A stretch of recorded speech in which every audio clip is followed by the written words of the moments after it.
ఒక్కసారి కొమ్మూరి గోల్డ్ కి కాల్ చేయండి. తాకట్లో ఉన్న మీ బంగారాన్ని విడిపించి మార్కెట్ ప్రైస్ కి వాళ్ళు కొనుక్కుని మిగతా డబ్బులు మీకు ఇచ్చేస్తారు. అందరికీ నమస్కారం. వెల్కమ్ టు మనం టీవీ. నేను మీ పవన్ బేస్పడ.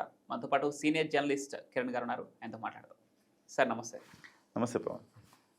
గ్లోబల్ స్టార్ రామ్ చరణ్ తన పెట్ రైమ్తో కలిసి ఒక మైనపు విగ్రహాన్ని ఈరోజు లండన్లో నివేల్ చేయడం జరిగింది. దాన్ని సింగపూర్లో మ్యూజియంలో మేడన్ టూ స్టార్స్ మ్యూజియంలో భద్రపరచడం జరుగుతుంది. అసలు ఏంటి మేడన్ టూ స్టార్స్? దాంట్లో మైనపు విగ్రహం పెడితే ఆ స్టార్స్కి, ఆ సెలబ్రిటీస్కి ఎంత కీర్తి వస్తుంది? కొంతమంది సెలబ్రిటీస్ మాత్రమే ఈ హోదా పొందారు. ఏ ప్రాతిపదికన సెలెక్ట్ చేసుకుంటారు? అసలు ఏంటి అంటే రామ్ చరణ్ గారికి ఒక గ్లోబల్ స్టార్గా ఎదిగారు ఆయన. ఆయనకి అవార్డు రావటం పట్ల ప్రతి తెలుగువాడిగా మనం గర్వపడాలి. సో తెలుగు వాళ్ళలో మనకి మహేష్ బాబు గారికి మైనపు విగ్రహం ఉంది, తర్వాత ప్రభాస్ గారికి ఉంది, తర్వాత అల్లు అర్జున్ గారికి ఉంది. ఇవి ముగ్గురికి మాత్రమే ఇలా మైనపు విగ్రహాలు చేశారు. ఇప్పుడు తాజాగా రామ్ చరణ్ గారికి ఇంకో స్పెషాలిటీ ఏంటంటే రైమ్తో పాటు ఆయన పెట్తో పాటు ఆయన నిలబడి మైనపు విగ్రహం చేశారు కదా. అది చాలా కొన్ని వందల వేల విగ్రహాలు ఇప్పటి వరకు ఉండొచ్చు, కానీ వాటిల్లో ఎలిజబెత్ II రాణి మహారాణి, బ్రిటన్ మహారాణి ఎలిజబెత్ II ఆవిడ మాత్రమే పెట్టుతో నిలబడ్డారట. ఆ తర్వాత రెండో విగ్రహం ఇదేనట, ఈయన పెట్టుతో నిలబడ్డాడు. ఈయన కూడా చాలా ఇష్టం రైమ్ అంటే. అది వాళ్ళు ఎట్లా అంటే దాన్ని ఒక మనిషిలా చూసుకుంటారు వాళ్ళు.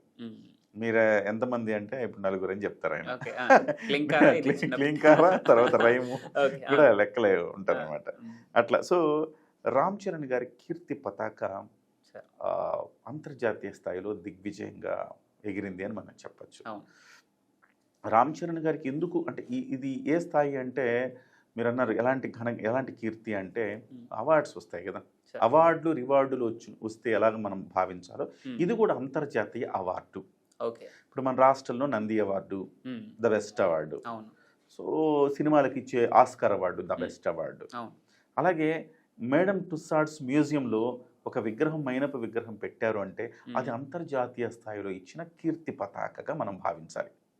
సో అది అందరికీ రాదు. మీరు అన్నారు నలుగురేనా మన దగ్గర అంటే చాలా మంది ఉండొచ్చు, కానీ ఆ సమయంలో ఇంపాక్ట్ చూపిన వాళ్ళకి ఇస్తారనమాట. ఒకటి పాపులారిటీ బేస్. సో ఎంత పాపులరు, ఎందుకు దీంట్లో పాపులారిటీ గురించి మనం రామ్ చరణ్ గురించి ఒక మాట మాట్లాడు. ఎందుకు పాపులర్ ఈ సమయంలో ఎందుకు ఆయనకి విగ్రహం పెట్టారంటే ఆయన ఈ RRR సినిమా ద్వారా అంతర్జాతీయ ఖ్యాతిని గడించాడు. సార్ RRRలో జూనియర్ ఎన్టీఆర్ గారు కూడా ఉన్నారు కదా, ఈయన ఒక్కళ్ళకే మైనపు విగ్రహం పెట్టడం ఏంటంటే జూనియర్ ఎన్టీఆర్ ఉన్న గొప్ప నటుడు ఆయన కూడా, అందులో డౌటే లేదు. కాకపోతే ఆ RRRలో పెర్ఫార్మెన్స్లో రామ్ చరణ్కి ఎక్కువ మార్కులు పడ్డాయి. స్కోప్ ఉంది రామ్ చరణ్కి, ఎన్టీఆర్ చేయలేడని కాదు. రామ్ చరణ్కి ఆ స్కోప్ ఉన్న పాత్ర దొరికింది, రామ్ చరణ్ చించేశాడు. అంటే యాక్టింగ్లో నటించడం అద్భుతంగా అన్ని నవరసాలు పండేలాగా నటించడం అంటే అది పాత తరహా మెథడ్. ఎట్లా అంటే బిహేవ్ చేయాలంటారు, ఆ పాత్రలో నువ్వు బిహేవ్ చేయాలంతే. ఇది ఎక్కువగా ఇంగ్లీష్ వాళ్ళు ఇష్టపడతారు హాలీవుడ్ స్థాయిలో. జస్ట్ బిహేవ్ చేయి అంతే, మరి అతిగా ఉండద్దు, యాక్షన్ గుంభనంగా ఉండాలా, నువ్వు ఆ ఎసెన్స్ నువ్వు క్యారీ చేయాలి. సో అందులో రామ్ చరణ్ గారు చాలా సక్సెస్ అయ్యారు. ఎంత సక్సెస్ అంటే ఆయన ఆ RRR సినిమాలో జూనియర్ ఎన్టీఆర్ని కొరడాతో కొడుతున్న సందర్భంలో ఆయన కళ్ళలోంచి ఆయన ఎక్స్ప్రెషన్స్ చూపించారు. కేవలం లోపల బడబాగ్ని రగిలిపోతూ ఉంటుంది, బయటకు ఆయన చూపించలేడు. తన వాళ్ళనే తాను శిక్షించాల్సి వస్తోంది. ఆ సమయంలో కళ్ళు ఎర్రబడిపోతాయి, కానీ తన బాధ్యత మాత్రం తను నెరవేర్చాలి. అప్పుడు ఆయన చూపించిన పెర్ఫార్మెన్స్ సెటిల్డ్ పెర్ఫార్మెన్స్ అంటారు దాన్ని. మీరు చెప్పిన దానికి స్ట్రెంత్ అండ్ వర్డ్స్ ఏంటంటే టైటానిక్ లాంటి సినిమా తీసినటువంటి జేమ్స్ కెమెరాన్ రాజమౌళితో చెప్పినటువంటి వర్డ్స్ ముఖ్యంగా ఈ రామ్ క్యారెక్టర్ గురించి చెప్పడం జరిగింది. ఇప్పుడు మీరు చెప్పిన దానికి రామ్ చరణ్ పర్ఫార్మెన్స్ ఏ లెవెల్ ఉందో ఇప్పుడు మీరు చెప్పారు. సో ఆయన జేమ్స్ కెమెరాన్ రామ్ చరణ్ పాత్ర గురించి చెప్పారు అంటే వాళ్ళకి ఎంత ఆకట్టుకుందా సెటిల్డ్ పెర్ఫార్మెన్స్. సో ఎక్కడ ఒక ఇంచి ఎక్కువ లేదు, ఒక ఇంచు తక్కువ లేదు, పర్ఫెక్ట్ కొలతేసి కొట్టినట్టుగా ఆయన యాక్షన్ చేశారు. ఇది బాగా ఆకట్టుకుంది. అందుకోసం రామ్ చరణ్ గారి అంతర్జాతీయంగా పాపులారిటీ వచ్చింది, గ్లోబల్ అవార్డు అందుకున్నారు. ఆ తర్వాత ఆయన వాళ్ళ గ్లోబల్ స్టార్ అంటున్నాము. సో అందుకోసం గ్లోబల్ లెవెల్లో ఆయన గుర్తించారు కాబట్టి వాళ్ళు వచ్చి మీ మైనపు విగ్రహం చేయాలనుకుంటున్నామని చెప్పేసి లాస్ట్ ఇయర్ అక్టోబర్లో ఏమో చెప్పారు. చెప్తే అక్కడి నుంచి స్టార్ట్ అయింది ఈ ప్రాసెస్ సహజంగా 3 నుంచి 6 నెలలు పడుతుంది తయారు చేయాలి. ఒక విగ్రహం తయారీకి ₹1,50,00,000 ఖర్చు అవుతుంది. సో అయినా కానీ వాళ్ళు ఆ విగ్రహాలు చాలా స్పెషల్గా, అంటే ఒకటి ఇంతకుముందు చెప్పినట్టుగా popularity, at the same time impact చూపించాలి. ఇంపాక్ట్ ఆయా రంగంలో ఇంపాక్ట్ చూపించాలి. సో అంత ఇంపాక్ట్ చూపించడం, పబ్లిక్ డిమాండ్ కూడా ఉండాలి. పబ్లిక్ కూడా కోరుకోవాలి, ఈయనకు విగ్రహం పెట్టారంటే తోపు అని ఒప్పుకోవాలి. పబ్లిక్ కూడా అనాలి, ఎస్ మా రామ్ చరణ్ కూడా ఉండాలి, మా జూనియర్ ఎన్టీఆర్ కూడా విగ్రహం పెట్టారు. అట్లాంటి పబ్లిక్ డిమాండ్ ఉన్న నటులు ఉండాలి. నటులు కావచ్చు, లేకపోతే పొలిటీషియన్స్ కావచ్చు, అలాగే మ్యూజికల్ వరల్డ్లో ఉండేవాళ్ళు కావచ్చు, ఎవరైనా ఒక రంగంలో ప్రఖ్యాతిగాంచిన వాళ్ళు, వాళ్ళకి ఇస్తుందన్నమాట. ఆ రకంగా ఆ ప్రాతిపదికలో రామ్ చరణ్ గారికి ఇవాళ అవార్డు వచ్చింది. ఈ అవార్డుని ఆయన, అంటే అవార్డు అంటే నా ఉద్దేశం ఆ విగ్రహం ఆయన కోసం రూపకల్పన చేశారు. ఆయన విగ్రహాన్ని ఆయనే అన్వీల్ చేసుకున్నారు. ఆయన కూడా మళ్ళీ రిప్లికా ఒక మళ్ళీ రైమ్ను పట్టుకుని ఆయన పక్కన ఫోటో దిగారు. చాలా బాగుంది, ఆ వైరల్ అవుతా ఉంది ఆ విజువల్స్. ఇక్కడ మెగాస్టార్ చిరంజీవికి దక్కనటువంటి ఈ అంతర్జాతీయ ఖ్యాతి కూడా ఈరోజు రామ్ చరణ్ గారు పొందడం జరిగింది. ఆయన అభిమానులకు కడుపు నిండా, అంటే ఫుల్ మీల్స్ అనమాట ఇది ఒక రకంగా చెప్పాలని. అయితే ఆయన చిరుత మూవీ నుంచి చూసుకుంటే ఇందాక మనం మాట్లాడుకుంటాం, రామ్ చరణ్ పర్ఫార్మెన్స్ RRR లో పీక్స్కి వెళ్ళిందని మాట్లాడుకుంటా. చిరుత నుంచి ఇప్పుడు ఈ RRR వరకు ఆయన ఎదిగినటువంటి విధానం గురించి కూడా ఒకసారి మనం మాట్లాడుకోవాలి. అంటే ఆ పబ్లిక్ పల్స్ను పట్టుకున్న విధానం కావచ్చు, రంగస్థలంతో యాక్చువల్గా జాతీయ ఉత్తమ నటుడు త్రుటిలో తప్పింది అనేది కూడా ఒక ఉంది. సో ఈ ఇప్పుడు మేడమ్ టుస్సాడ్స్ లో ఆయన విగ్రహం పెట్టిన దాంట్లో భాగంగా ఆయన నటన గురించి మీ మాటలో ఒకసారి ఇక్కడ పవన్ చిరంజీవి గారు, రామ్ చరణ్ గారు ఈ విషయంలో కొంచెం దురదృష్టం వెంటాడిందని చెప్పాలి. చిరంజీవి గారికి కూడా ఆపద్బాంధవుడు సినిమా అప్పుడు ఆయన జాతీయ ఉత్తమ నటుడు ఆయనే. కానీ నార్త్ లాబియింగ్ వల్ల అది మిథున్ చక్రవర్తికి వెళ్ళిపోయింది. సో కొన్నిట్లో మనకి అదృష్టము ఉండాలి, కొంత లాబింగ్ కూడా ఉండాలి. అంటే నేను అనేవాడిని ఉన్నానని చెప్పుకోవాలి కదా, చెప్పుకునే ఒక మార్కెటింగ్ ఉండాలి కదా. మార్కెటింగ్లో మనం వెనకబడ్డా. చిరంజీవి గారు పదే బాధపడేది అదే. నేను ఒకసారి గోవా ఫిల్మ్ ఫెస్టివల్కి వెళ్ళాను, మన తెలుగు వాళ్ళది ఒక్కటి కూడా లేదు అక్కడ, ఒక పోస్టర్ కానీ, ఒక విగ్రహం కానీ, ఒక ప్రస్తావన కానీ ఏమీ లేదు, చాలా బాధపడ్డాను అన్నారు ఆయన. అంటే చూడండి, మనం వెనకబడ్డాం ఆ విషయంలో. మనోళ్ళు కాదా అంటే మన ఎన్టీఆర్, సీనియర్ ఎన్టీఆర్ గారు కానీ, అక్కినేని నాగేశ్వరరావు గారు ఎవరు తక్కువ కాదు నార్త్ వాళ్ళతో పోల్చుకుంటే. కానీ మనం వాళ్ళకు తగ్గట్టుగా మనకు అవార్డులు, ఇవాళకి దాదాసాహెబ్ ఫాల్కే అవార్డులో మనకు అన్యాయం జరుగుతూ ఉంటుంది. ఇవాళకి మనకి భారతదేశానికి ఆస్కార్ అవార్డులో భారతదేశం మొత్తానికి అన్యాయం జరుగుతుంది. సో జాతీయ స్థాయిలో వచ్చే అవార్డులకు మాత్రం మన రాష్ట్రానికి అన్యాయం, మన తెలుగు నటులకి అన్యాయం జరుగుతూ ఉంటుంది. సో అయితే సరే, దాని పక్కన పెడితే మీరు అన్నట్టుగా రామ్ చరణ్ గారి నటన, రామ్ చరణ్ గారు అంటే అంత ఈజీ కాదు. రామ్ చరణ్ గారి కంటే వేరే వాళ్ళకే ఈజీ సినిమా ఇండస్ట్రీలో. రామ్ చరణ్ గారికి ఈజీ కాదు అది. చాలా మంది అనుకుంటాము రామ్ చరణ్ గారు సినిమా కుటుంబం కదా, సినిమా కుటుంబం నుంచి గోల్డెన్ స్పూన్ ఆయన వస్తారు, చక్కగా ఆయనకి ఏముందండి, ఆయనకి ఒక సినిమా ఫెయిల్ అయిపోయిన ఇంకో సినిమా వస్తుంది. కాదు, ఆయన మీద ఎంత బ్యాగేజ్ ఉంది తెలుసా. ఎవరి మీద సినిమా ఇండస్ట్రీలో లేనంత బ్యాగేజ్ ఆయన మీద ఉంది. ఎందుకు అంటే నెంబర్ 1 స్టార్ కొడుకు ఆయన, మెగాస్టార్ చిరంజీవి గారి కొడుకు ఆయన, రికార్డులు బద్దలు కొట్టిన ఆయన కొడుకు ఆయన. అలాంటి వ్యక్తి మళ్ళీ తన తండ్రి గారి లెగసీని కొనసాగించాలి కదా. ఎంత పెద్ద బ్యాగేజ్ అది. ఏమాత్రం తేడా కొట్టినా చెడిపేశారు. తండ్రికి తగ్గ తనయుడు కాదురా, పండిత పుత్ర పరమసుంట అని కూడా అంటారు. అంటానికి ఏముందంటే బోల్డ్ అంటారు. కానీ ఎంత పెద్ద బ్యాగేజ్ని వేసుకుని ఆయన వస్తున్నప్పుడు ఎంత టెన్స్ ఉంటుందండి.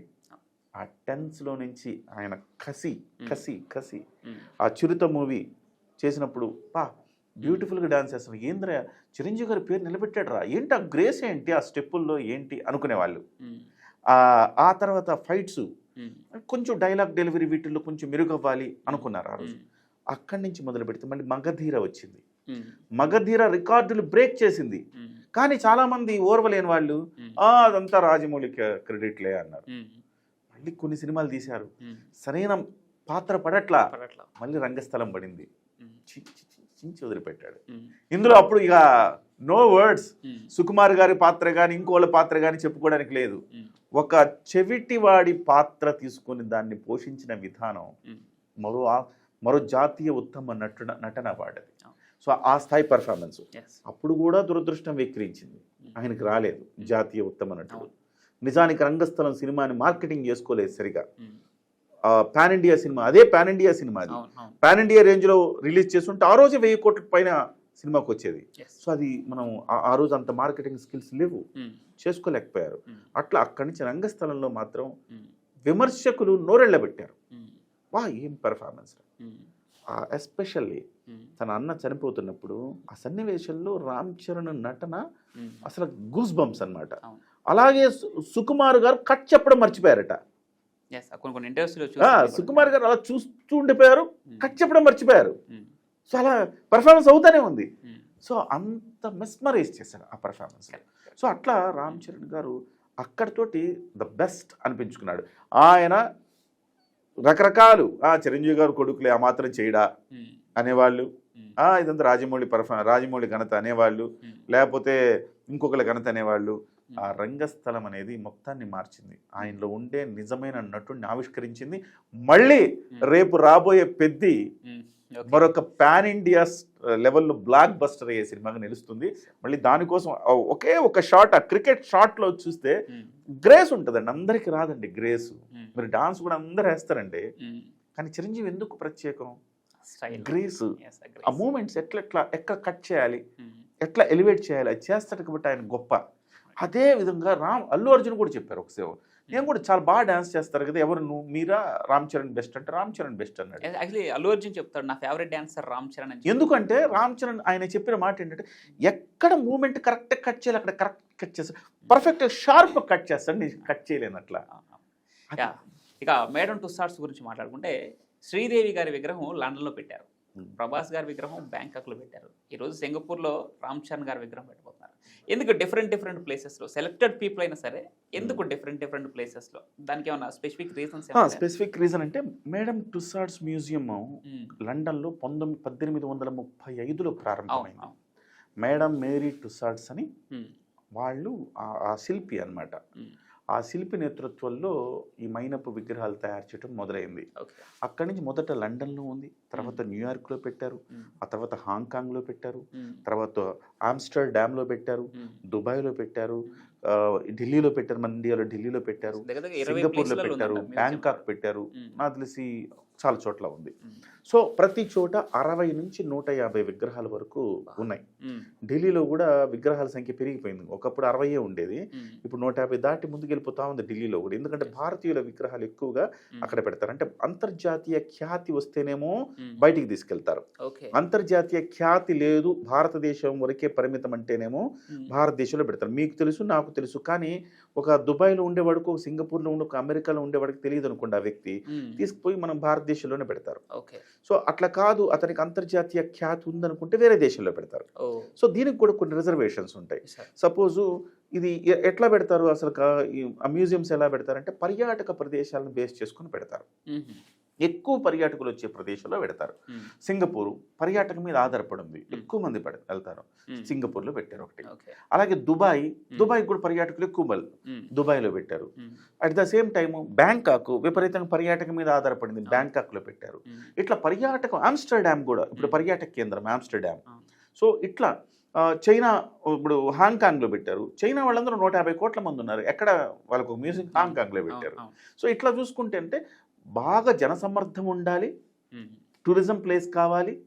సో అక్కడ కొంతమంది వ్యక్తిగతంగా కూడా జనానికి తెలిసిన వాళ్ళకు పాపులర్ ఫిగర్స్ ఉండాలి, అలాంటి చేసుకొని మ్యూజియంస్ పెడతారు. అయితే వీళ్ళవన్నీ కూడా ఎందుకంటే అక్కడొకళ్ళు అంటే ఒక రిజర్వేషన్ ఉంటుంది ఇక్కడ. సో సింగపూర్ వెళ్ళాం మనము, సింగపూర్ వెళ్ళినప్పుడు ఇక్కడ మనం ఒక్క తెలుగు వాళ్ళ విగ్రహం కూడా లేదేంటి, మైనపు విగ్రహం అనుకుంటాం మనం, అందుకోసం రామ్ చరణ్ విగ్రహం. దుబాయ్ వెళ్ళాము, ఇక్కడ ఎవరిదైనా ఉంటే బాగుంటుంది అనుకుంటాం, దుబాయ్ వెళ్ళంగానే అక్కడ అల్లు అర్జున్ ఉంటుంది. సో అట్లా బ్యాంకాక్ వెళ్ళాము, బ్యాంకాక్ వెళ్ళినప్పుడు తెలుగు అందరినీ చూస్తూ పోతాం, మన తెలుగు మన ప్రభాస్ ఉన్నాడు. ప్రతి ఒక్కళ్ళు వాళ్ళ దాన్ని ఆకట్టుకోవటానికి అనమాట, అందరినీ ఆకట్టుకోవటానికి. మనం అనుకుంటే ఇప్పుడు మనం కొన్ని సందర్భాల్లో ఎదుగో నెల్లూరు నుంచి ఒకడు, గుంటూరు నుంచి ఒకడు, పలానా అట్లా రిజర్వేషన్స్ ఎట్లయితే పాటిస్తామో వీళ్ళు కూడా అట్లా రిజర్వేషన్, ఒక 4 తెలుగు నటులున్నారు, 4 ప్లేసుల్లో పెడదాం. ఇట్లా అన్నమాట. సో కొందరికి మాత్రం భిన్నమైన ప్రాంతాల్లో షారూక్ ఖాన్ ఉన్నారు. షారూక్ ఖాన్ లండన్లో ఉంది, దుబాయ్లో ఉంది, ఢిల్లీలో ఉంది. అమితాబ్ ఉన్నాడు, లండన్లో ఉంది, ఢిల్లీలో ఉంది. లండన్లో అయితే 300 విగ్రహాలు పైగా ఉన్నాయి. సో అట్లా కొంతమంది మాత్రం సల్మాన్ ఖాన్ దుబాయ్లో ఉంది ఆయన విగ్రహం, అలాగే ఢిల్లీలో ఉంది.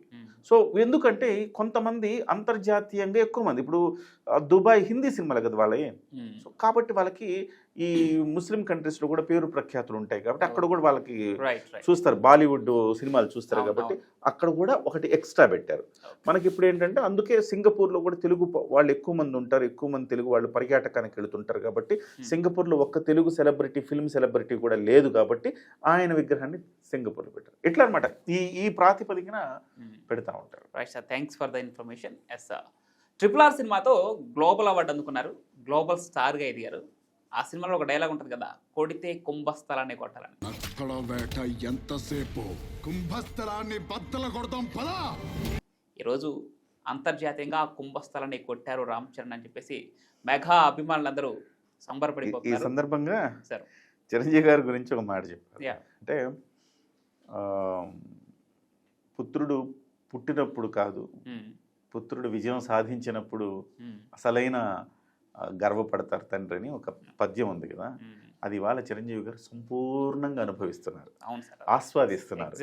తన కుమారుడు, ఆయన కూడా ఎక్కడో టెన్స్ ఉంటుంది కదా, సో నా కొడుకు ఒక హీరో అవ్వాలి, ఎందుకంటే ఆయనకు తన కొడుకు హీరో అయినా అవ్వకపోయినా బిజినెస్ మ్యాన్ అయినా పెద్ద సమస్య కాదు, తండ్రిగా ఆయనకేమి మంచిగుంటే చాలు, కానీ ప్రెషర్ ఉంటుంది బయట. చిరంజీవి గారు కూడా ఇంకా అల్లాలి అట్లా ఉంటుంది కదా, ఆ ప్రెషర్ ఆటోమేటిక్గా ఆయన మీద కూడా ఉంటుంది. సో ఆయన్ని పరిపూర్ణంగా ఆ ప్రెషర్ నుంచి రిలీవ్ చేసి ఆయన గర్వపడే స్థాయిలో రామ్ చరణ్ గారు ఉన్నందుకు ఒక సక్సెస్ఫుల్ తండ్రిగా కూడా ఇవాళ చిరంజీవి గారు హ్యాపీనెస్ పొందుతున్నారు. చూసాం కదా సార్, కిరణ్ సార్ చెప్పినట్టు ఆ మెగా లెగసీని తీసుకెళ్తున్నారు, దానికి సజీవ సాక్ష్యమే ఈరోజు మేడమ్ టు స్టార్స్లో ఆ వ్యాక్స్ స్టాచ్యూ. ఇలానే తెలుగు చలనచిత్ర ఖ్యాతిని అంచెలంచెలుగా అంతర్జాతీయ స్థాయికి తీసుకువెళ్ళాలి రామ్ చరణ్ గారు. మరెంతో మంది అభిమానుల్ని ఎంటర్టైన్ చేయాలని చెప్పి మనస్ఫూర్తిగా కోరుకుంటుంది మనం TV. Thank you sir, thanks for the information.